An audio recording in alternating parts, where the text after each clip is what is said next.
Bonjour, cette vidéo va être consacrée à la thématique des métaux lourds. Alors les métaux lourds, beaucoup de personnes sont concernées par ce problème. Quand je dis beaucoup de personnes, on devrait presque dire tout le monde, parce que les métaux lourds, on en trouve de partout. La pollution atmosphérique, la pollution des aliments, la pollution de l'eau, dans les habitations, etc. On en trouve de partout. Donc on est tous concernés par cette exposition aux métaux lourds. Alors avant de rentrer plus dans le détail, pour comprendre un petit peu ce qui se passe dans notre organisme et surtout, parce que c'est ce qui m'intéresse, comment l'organisme gère les métaux lourds et comment nous pouvons aider notre organisme à éliminer ces métaux lourds, c'est de comprendre un peu qu'est-ce que c'est en fait que ce que l'on appelle des métaux lourds. Alors au niveau scientifique, il n'y a pas réellement une définition. Les métaux lourds ne veulent pas dire grand-chose d'un point de vue scientifique, parce que déjà des métaux, il y en a plein. Il y en a un certain nombre qui sont essentiels pour l'organisme. Certains sont toxiques. Alors si on parle de métaux essentiels, on pourrait parler du magnésium par exemple. Le magnésium, c'est un métal qui intervient dans la majorité, de très nombreuses fonctions de notre corps. Et après, il y a d'autres éléments, d'autres métaux, qui eux, par contre, vont avoir des effets beaucoup plus toxiques pour l'organisme, en fait, qui sont nuisibles. On pourrait parler de l'aluminium, du mercure, du cadmium, de l'arsenic. Et donc ces éléments-là sont également des métaux et vont avoir une influence toxique. Alors, nous pourrions dire que les métaux lourds, d'une manière générale, ça pourrait être qualifié, d'un point de vue industriel, par la masse volumique, c'est-à-dire le poids que représente 1 mètre cube de ce métal. La masse donc que représente 1 mètre cube de ce métal. Ça pourrait être en gros la définition, c'est-à-dire que c'est concret, mais pour la plupart des gens c'est très flou. Et puis en plus de cette définition, tout ce que l'on appelle métaux lourds n'est pas forcément toxique, parce que nous avons besoin de certains éléments. Je pense au chrome par exemple, le chrome qui intervient dans le fonctionnement du corps, le fonctionnement normal, mais en quantité extrêmement faible. Et tous les chromes d'ailleurs ne sont pas intéressants. Certains éléments chromes sont très toxiques, alors que d'autres éléments chromes sont importants pour notre fonctionnement. Alors je ne vais pas rentrer dans de la chimie, parce que là ce serait très compliqué, trop compliqué, parce qu'il faut vraiment faire un cours de chimie un peu poussé pour comprendre toutes ces notions. Simplement, on va essayer de comprendre finalement la problématique des métaux lourds. Alors les métaux lourds, on en trouve un peu partout dans notre environnement. Ce sont des éléments qui sont plus ou moins assimilés au niveau de l'intestin, lorsque l'on est exposé par l'alimentation par exemple, mais qu'on peut absorber par d'autres voies également. Alors toujours la voie orale avec les médicaments, mais on peut avoir directement en injection par des médicaments, par les vaccins. Les vaccins représentent une source importante d'intoxication aux métaux lourds, parce que on passe la première barrière de protection, on passe la barrière cutanée, on va directement à l'intérieur du corps. On peut voir également la problématique des amalgames dentaires, même si aujourd'hui on fait des amalgames dentaires qui sont de meilleure qualité qu'avant. Les amalgames dentaires que l'on faisait avec de l'argent, du nickel, du zinc, du mercure, c'est une catastrophe. Donc on voit qu'il y a aussi cette problématique d'inhalation. Donc le plomb, aujourd'hui on fait des essences sans plomb, on fait un certain nombre de choses qui sont plus intéressantes pour notre santé, mais malgré tout, on a cette présence, cette omniprésence même dans notre environnement de ces métaux. Alors que se passe-t-il? En fait, ces métaux donc, sont toxiques. Alors comme je le dis, je ne vais pas donner une énumération complète de tous les métaux lourds. Ceux qu'on connaît le plus, je vous l'ai dit, l'aluminium, le mercure, le plomb, le cadmium, l'arsenic. Il y en a d'autres, si vous voulez, faites des recherches, vous trouverez un petit peu une liste beaucoup plus large. Mais pour avoir des choses assez simples. Ces éléments sont généralement toxiques pour notre système nerveux, très toxiques pour le système nerveux. Donc notre corps essaye de s'en protéger. Pour s'en protéger, il a pas 36 solutions, c'est d'essayer de protéger le système nerveux, donc on essaye d'éliminer autant que possible ces métaux lourds. Pour cela, il y a deux voies principales, rénale et hépatique, je vais un petit peu expliquer. Et surtout, quand on ne peut pas éliminer, c'est de stocker ces métaux lourds. Et la plupart des métaux lourds ont une très belle affinité, c'est-à-dire que notre corps va les orienter pour se protéger, va se les stocker dans les os. Donc on va orienter, on va fixer ces métaux lourds dans la structure osseuse. Au-delà de la toxicité pour le système nerveux, les métaux lourds posent de nombreux problèmes parce qu'ils vont interférer avec le fonctionnement ionique ou électrolytique, c'est-à-dire des sels minéraux dans l'organisme. Et forcément, en interférant avec ce fonctionnement-là, ils risquent d'une part d'entraîner des carences et d'autre part d'entraîner une perturbation des fonctions normales, du fonctionnement, on va dire, normal de nos tissus. Et c'est ça qui pose de très gros problèmes. Or, les métaux lourds, nous n'avons pas une capacité d'élimination des métaux lourds qui est importante. Parce que notre corps n'est pas censé être exposé à ces substances. Pour remettre les choses dans leur contexte, notre corps, il fonctionne grâce à sa carte d'identité, donc sa génétique, et notre génétique nous permet d'évoluer dans un environnement qui devrait être le nôtre. Donc l'environnement qui devrait être le nôtre devrait être un environnement sans toutes ces pollutions. C'est-à-dire que l'exposition aux métaux lourds dans l'environnement naturel, dans la nature, est exceptionnelle. Ça ne veut pas dire qu'elle n'existe pas, mais elle est exceptionnelle. Donc logiquement, nous ne devrions pas avoir à faire face à ça, et notre système de régulation de ces substances, et d'ailleurs on le voit même chez tous les animaux, nous n'avons pas des systèmes d'élimination des métaux lourds qui sont des systèmes importants. Donc forcément on va avoir, ce que l'on observe très bien chez la plupart des animaux, et chez l'homme également, c'est un phénomène de bioaccumulation. C'est-à-dire qu'il va y avoir une concentration dans les tissus de plus en plus importante avec l'exposition, une concentration des métaux lourds qui va augmenter, qui va augmenter, qui va augmenter. Ce qu'on appelle ce principe de bioaccumulation. Et on le voit d'ailleurs en augmentant dans la chaîne alimentaire. Plus on monte dans la chaîne alimentaire, plus on va vers des poissons par exemple carnassiers ou des animaux carnassiers, plus on risque de voir une concentration importante de ces métaux lourds. C'est d'ailleurs pour ça que des poissons comme le thon, l'espadon, le requin sont des poissons qui ne sont pas recommandés. Ce n'est pas recommandé de les consommer, particulièrement pour les enfants et les femmes enceintes, en raison de la concentration de ces métaux lourds.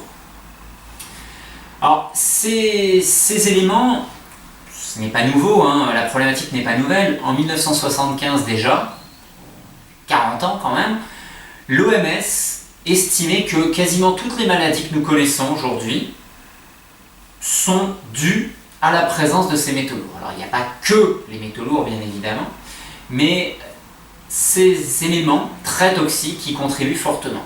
Ils y contribuent déjà parce qu'ils sont toxiques en eux-mêmes. Vous avez la présence de mercure, de plomb ou d'autres éléments de ce genre dans votre organisme, c'est déjà très problématique. Mais en plus d'être problématique individuellement, aujourd'hui on voit un phénomène de synergie ou de cocktail, ce qu'on appelle l'effet cocktail. Et l'effet cocktail, simplement on va avoir des éléments, donc des métaux lourds entre eux, ou des métaux lourds plus d'autres polluants, perturbateurs endocriniens par exemple, qui vont avoir des effets qui vont se potentialiser. Donc au lieu d'avoir un élément qui va causer 10 dégâts, plus un autre élément qui va causer 10 dégâts également, la combinaison de ces éléments va peut-être causer 150 dégâts ou 200 dégâts. Donc là je donne quelque chose de très arbitraire comme ça en disant 10 plus 10 donne 150 ou 200 ou 250. C'est simplement pour comprendre qu'il y a ce phénomène de potentialisation qui va faire exploser la toxicité et des fois d'ailleurs rendre les produits toxiques à des doses beaucoup plus faibles qu'ils ne le sont lorsqu'ils sont présents seuls. Donc ça c'est le gros problème. Alors souvent on voit le système nerveux qui est atteint parce que notre système nerveux possède deux possibilités de se protéger. Notre corps possède deux possibilités de protéger son système nerveux. C'est la barrière hémato-encéphalique. Donc c'est une sorte de barrière qui permet de faire en sorte que notre système nerveux ne soit pas exposé aux mêmes substances que tous les autres organes. Parce que c'est quand même l'organe qui pilote, donc il est important qu'il soit protégé. Le souci, c'est que cette barrière hémato-encéphalique, en raison aujourd'hui de la présence des champs électromagnétiques très importantes, ou encore de notre mode alimentaire, de notre stress quotidien, n'est plus forcément dans son état normal. Et donc il y a des substances qui passent alors qu'elles ne devraient pas passer. Ça, c'est un des problèmes. Donc on voit beaucoup de troubles neurologiques. Alors ça peut être des troubles modérés, mais des fois on va voir des troubles assez importants au niveau neurologique, comme de l'autisme, pour parler de problèmes assez graves, où on voit des choses majeures. Alors que se passe-t-il? Par exemple, la même chose que quand on a un problème avec des vaccinations. Quand on a un souci avec une vaccination, on va mettre dans le corps, on va injecter dans le corps une quantité importante de métaux lourds. Alors quand je parle des vaccinations, je pense plutôt à l'aluminium aujourd'hui, parce que c'est l'aluminium qui pose beaucoup de problèmes avec les vaccins. C'est qu'on va inoculer directement dans l'organisme une quantité plusieurs fois supérieure à la dose considérée comme toxique pour le système nerveux. Alors c'est vrai que si tout n'atteint pas le système nerveux, on n'est pas dans cette zone toxique. Mais lorsqu'on a, pour une raison ou pour une autre, une atteinte du système nerveux, on va avoir des dégâts, des dégradations. Et ces dégradations, si elles sont que temporaires ou que, on va dire qu'elles ne sont pas forcément trop graves, on va avoir des troubles légers. Si elles sont déjà importantes, on va avoir des troubles beaucoup plus marqués, comme de l'autisme par exemple. Et on peut aboutir carrément à une destruction des cellules nerveuses. L'aluminium ou d'autres métaux lourds vont bloquer certaines fonctions et provoquer l'asphyxie des cellules et peuvent aboutir à leur mort. Et si on a une destruction cellulaire, malheureusement, au niveau du système nerveux, c'est presque irréversible. Je dis presque parce qu'on peut avoir la capacité de reproduire, mais alors pour cela, il faut quand même que le corps, que notre organisme soit dans des conditions optimales. Et lorsqu'on est en surcharge de métaux lourds, ces conditions elles ne sont pas présentes. Donc ça, c'est simplement pour comprendre un petit peu les symptômes au niveau du système nerveux, mais on sait que les métaux lourds peuvent favoriser des réactions du système immunitaire, comme des maladies auto-immunes également, et un certain nombre de troubles divers et variés. Pour ça que l'OMS considérait que toutes les maladies pouvaient être favorisées, ou en tout cas aggravées, par la présence de ces métaux. Donc notre corps, le but, voilà, là on a fait un petit peu le tour, maintenant on va essayer de se concentrer sur ce que notre corps peut faire. Donc au niveau de l'élimination, pour se protéger, notre corps a deux voies, donc la voie d'excrétion rénale, qui est une voie déjà intéressante, assez importante, mais malheureusement, notre corps n'a pas une grande capacité d'excrétion rénale. Et en plus, nos reins donc, vont produire une molécule, une enzyme qui va permettre, de capter ces métaux lourds pour pouvoir les éliminer. Le problème, c'est que le surmenage permanent de l'organisme, le surmenage rénal, qui peut être important par la présence de métaux lourds ou de nos comportements, va faire que les reins, au bout d'un moment, se fatiguent, et ils peuvent arriver à ne plus être capables d'excréter ces métaux. De plus, ces métaux lourds, en tant que substances très toxiques, peuvent agresser le système rénal et l'abîmer. Donc on voit qu'il y a une autre problématique. Ce qui fait qu'on a une capacité qui est assez modérée. De l'autre côté, on a la partie hépatique, le foie. Notre foie a également la possibilité, qui est plus importante d'ailleurs que les reins, d'éliminer les métaux lourds. Si tout va bien, les métaux lourds sont éliminés par le foie, grâce à la vésicule biliaire entre autres. Ça part dans l'intestin et ça doit être éliminé par les selles. Ça, c'est si tout va bien. Le problème, c'est que notre mode de vie, encore une fois, fait que nous avons une flore intestinale qui n'est souvent plus en bon état. Nous avons un intestin qui est dans un état inflammatoire généralement important pour beaucoup de personnes. Et en plus d'être dans un état inflammatoire important, on a souvent un intestin qui est poreux, qui est abîmé. Et là, qu'est-ce qu'on va observer? On va observer des éléments que notre foie s'active à essayer d'éliminer, qui passent dans l'intestin et qui finissent par être partiellement réabsorbés au niveau de l'intestin parce qu'on n'est pas dans un cycle complet correct on a un intestin qui ne peut plus jouer son rôle correctement, une flore intestinale qui ne joue plus non plus son rôle correctement. Et on va avoir une sorte de cycle. C'est pour ça que quand on me pose la question, est-ce que je peux faire tel traitement avec des chélateurs? Est-ce que je prends ce traitement ou j'ai pris tel traitement avec des algues, avec ci, avec ça, pour fixer les métaux lourds et les éliminer? Alors oui, bien sûr, vous pouvez faire ce traitement-là. Vous pouvez tout faire d'ailleurs, hein, vous avez le choix de tout faire.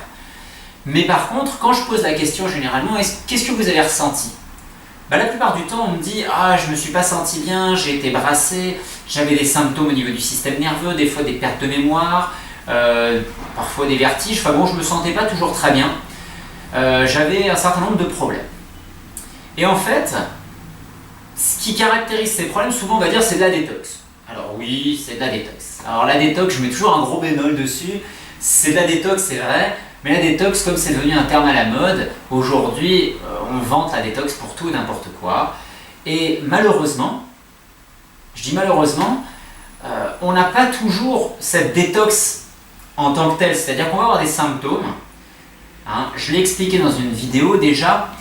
Si ça vous intéresse, allez la voir. Hein, bien interpréter ces symptômes, ou les symptômes, c'est parce que d'avoir des symptômes, c'est une chose qui peut être caractéristique de la détox, mais les symptômes doivent permettre d'avoir une évolution favorable à terme. Si ce n'est pas le cas, on n'est pas dans un processus réel de détox. Et ce qu'on observe avec les métaux lourds, c'est très caractéristique, c'est-à-dire que quand vous prenez par exemple des chélateurs, que vous allez fixer ces métaux lourds et que vous les remettez en circulation dans l'organisme, le fait que ces métaux lourds, ces éléments repassent en circulation dans l'organisme a un effet potentiellement toxique. Parce que des organes sensibles vont être en contact. Hein, les cellules d'organes sensibles vont être en contact avec ces éléments. Et ça va les agresser. Donc ça, c'est pour ça qu'on peut observer des symptômes. Et si votre corps n'est pas en mesure de faire cette élimination qui fait suite à la chélation, vous allez avoir les métaux lourds qui circulent, ils vont circuler. Donc vous allez avoir des symptômes. Mais en aucun cas, votre corps n'est en mesure d'éliminer efficacement ces métaux lourds. Donc ça, c'est souvent le cas. Moi, quand je pose la question, quand j'explique le cheminement, la plupart des personnes qui ont fait cette expérience ont vécu cela. Qui ont fait l'expérience de prendre un traitement à base de chélation, de chélateur, pour évacuer ces métaux. On voit souvent en fait que les métaux ne sont pas évacués ou très difficilement. Et ils font que circuler. Ils font circuler dans l'organisme, ils vont se fixer ailleurs, ils vont atteindre d'autres organes. Et au final, cela ne permet pas de résoudre le problème. Moi, ce qui m'intéresse, c'est d'essayer de faire sortir ça. Parce que si on ne les fait pas sortir, ça ne sert pas à grand-chose. Et pour faire sortir, vous pouvez faire tous les traitements que vous voulez.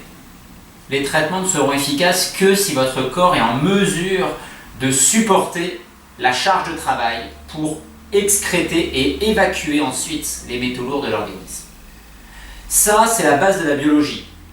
Il faut qu'on puisse faire cette élimination. Si elle ne peut pas être faite correctement pour enlever les choses de l'organisme, ça circule, ça circule, ça circule. Alors pour cela, qu'est-ce qu'on peut faire? Concrètement, c'est soulager notre corps des surcharges du quotidien.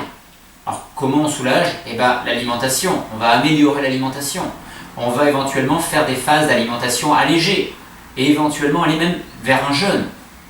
Je mets toujours des précautions par rapport au jeûne, surtout lorsqu'il y a une intoxication forte aux métaux lourds.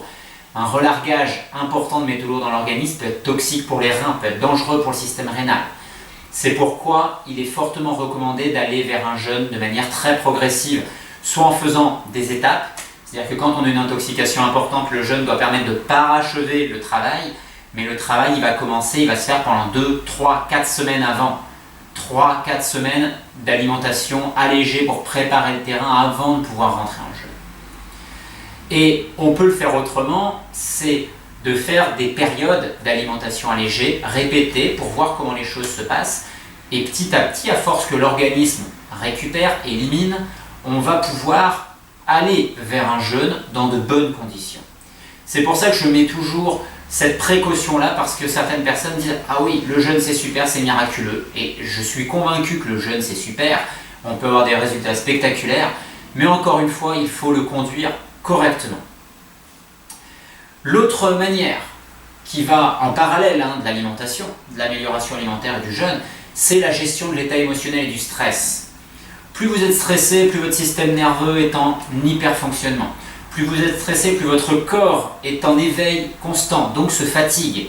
Et quand votre corps est fatigué, il n'est pas en mesure de faire un travail correct d'élimination, d'excrétion.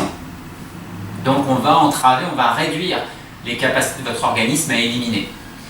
Et puis enfin, par rapport à l'alimentation va permettre de rééquilibrer la flore intestinale, va permettre également d'avoir une restauration partielle déjà de l'intestin, mais une restauration de l'intestin.